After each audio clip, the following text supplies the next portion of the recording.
You might be wondering, why does the thumbnail say, "Third time's the charm"? Allow me. Underdog. For years, Porsche embraced this label until 1960s. And then they made a bold leap and channeled their focus into building 917, a car that transformed the brand from underdog to motorsport legend. With its monstrous 4.5-litre flat 12 engine, it claimed Porsche's first overall victory at Le Mans in 1970. It was a turning point for the team, inspiring them to stop playing it safe and step out of their comfort zone. By early 80s, Porsche was untouchable in endurance racing, racking up wins left and right. But they dreamt of conquering the biggest stage of them all, F1. Initially, they partnered with McLaren and claimed multiple championships with their turbo V6 engines. Encouraged by this success, Porsche developed a 3.5-litre naturally aspirated V10, which was derived from their unsuccessful V12. It produced approximately 700 horsepower. However, several technical aspects like excess weight, cooling, and reliability issues proved worrisome during their brief racing career. This politics-laden world of F1 would become competitive for this new entrant, where racing titans like Ferrari, Mercedes, McLaren had already marked the territory. Along with cutthroat competition, it would demand loads of investment, and Porsche hesitated to fully commit to F1. The V10 sat there, waiting for its turn to prove itself. Just as it prepared to roar, the plug was pulled. Strike one.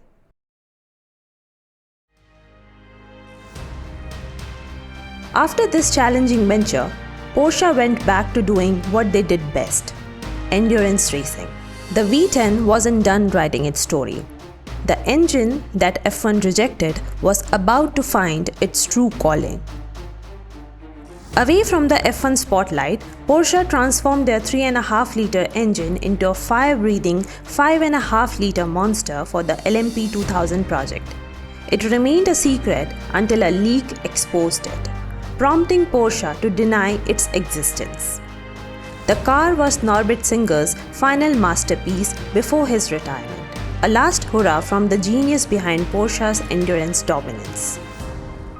However, before it could make its competitive debut, the project was abruptly cancelled.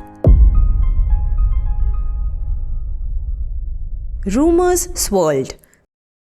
Some said Porsche didn't want to compete against Audi R8 LMP.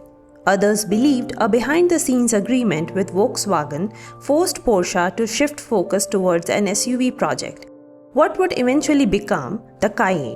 Mr. Herbert, one of the Porsche's key figures, convinced CEO Wiedeking to allow the project to be fully developed, where this V10 would be remembered not just as an engine, but as a milestone in automotive history.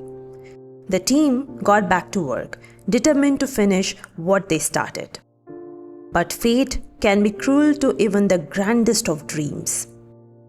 The engine, despite all its promise, all its potential, found itself back on the shelf again. Strike 2. The poor engine sat in the dark, twice born, twice silenced. This masterpiece, with its high-revving nature and racing pedigree, had no home, no purpose, no future. Or so everyone thought, because sometimes the end of one dream is just the beginning of a greater one. In the late 90s, Porsche was developing a supercar concept to showcase its engineering prowess. With the LMP 2000 project scrapped, engineers found themselves with a fully developed 5.5-litre V10 with no home. This engine didn't want to sit on a shelf collecting dust. It wanted to breathe, to scream, to be unleashed. As it stood at the crossroads, exhausted and lost, it heard fate whisper in its ear, Hang in there, I've got a plan for you. And that's exactly what happened. Someone had an idea, what if we put it in a road car? Where Ferrari came out with Enzo, Celine with S7, and Mercedes and McLaren with SLR, Porsche was like, it's gonna be legend. Wait for it. And I hope you're not lactose intolerant because the second half of that word is dairy. By 2000, Porsche had unveiled the concept version of Carrera GT at the Paris Motor Show. The reaction? Breathtaking. German designing was never renowned for beauty, but Carrera GT broke that stereotype and turned out to be an elegant car. The name in the cursive font was beautiful, almost fooling everyone into thinking she was a well-behaved car. At its core, the glorious V10 waited patiently in the shadows. Its growl?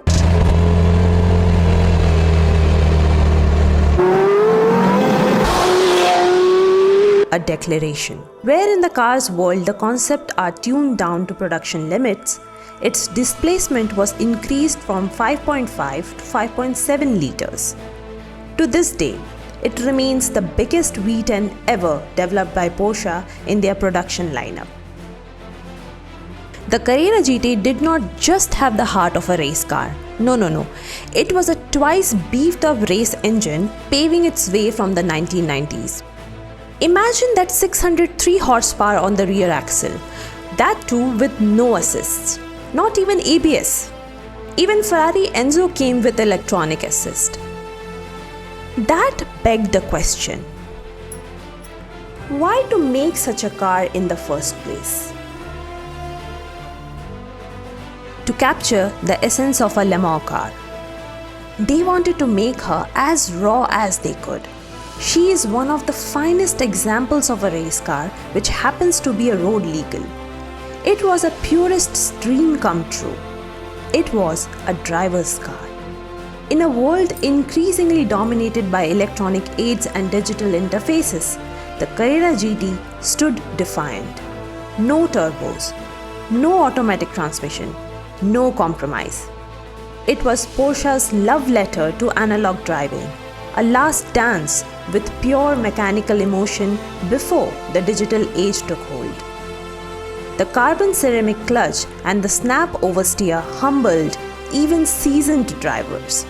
She was like the honey badger of supercars, cute yet one of the most feared.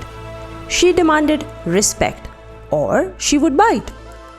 Car journalist and presenter Jeremy Clarkson's word cut through the air like a warning bell. He said, one needs to be awake to drive this fast. Even Ben Collins, formerly the Stig, found himself humbled by her. Around the track, the Carrera GT didn't just test his limits, it redefined them. Through the corners, the rear wheels hunted for grip like a predator searching for solid ground. Each rotation of those massive tires balanced on a knife's edge between glory and disaster. If there was one man who truly understood the raw, untamed soul of the Carrera GT, it was Walter Roll, the legendary two-time World Rally champion and Porsche's go-to test driver for their most extreme machines. But Roll wasn't just any driver. He was a man who could feel the road through his fingertips, who could sense a car's limit before anyone else could see them. And so, he took it upon himself to shape the Carrera GT into something drivable, but still ferocious. He worked closely with Porsche to refine the chassis, suspension, and aerodynamics. The goal was never to make the Carrera GT easy. That would go against its DNA, but to ensure that a skilled driver could extract its true potential. The Carrera GT story took a somber turn in 2013, when the world lost Paul Walker in a tragic accident. In its aftermath, headlines painted this poor baby as a widowmaker, a beast too wild to tame. But was that really fair? Think about it.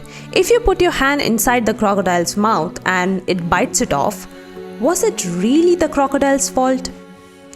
What happened to Paul Walker was really heartbreaking, and in my opinion, she did not deserve the hate that she got. Those who truly understood the Carrera GT know a different truth. To label it as merely dangerous is to miss its profound significance. Porsche's lawyers approached Jay Leno to testify regarding its handling, as he had a first-hand experience with the car at Talladega Superspeedway, where during a test drive he spun out. He refused to testify in court, but his insights were utilized in legal proceedings. He acknowledged that it was his fault for not being cautious. It wasn't the car's fault at all. You know what they say, with great power comes great responsibility. That is exactly how driving a Carrera GT felt like. She is Porsche's purest expression of automotive passion, a symphony of engineering that speaks to those who still believe in the art of driving. Like the Le Mans cars back in the golden era, she demands absolute mastery, where every input must be measured, every response anticipated. That same raw mechanical dialogue between car and driver lives on, where precision isn't just about speed, but about earning the machine's trust, one perfect shift at a time. To drive a Carrera GT is to walk the fine line between control and chaos. Just as the legends of endurance racing once did, pushing boundaries, but always with purpose. For those who love her, she remains eternally special. Like a mother who sees past her child's flaw to the beauty within, motorheads understand that her challenging nature isn't a shortcoming. It's what makes her extraordinary. In a world of increasing automation and sanitized experiences, she reminds us why we fell in love with cars in the first place. This isn't just the end of a story. It's a tribute to one of the last true driver's car. A machine that dared to be different and in doing so became immortal.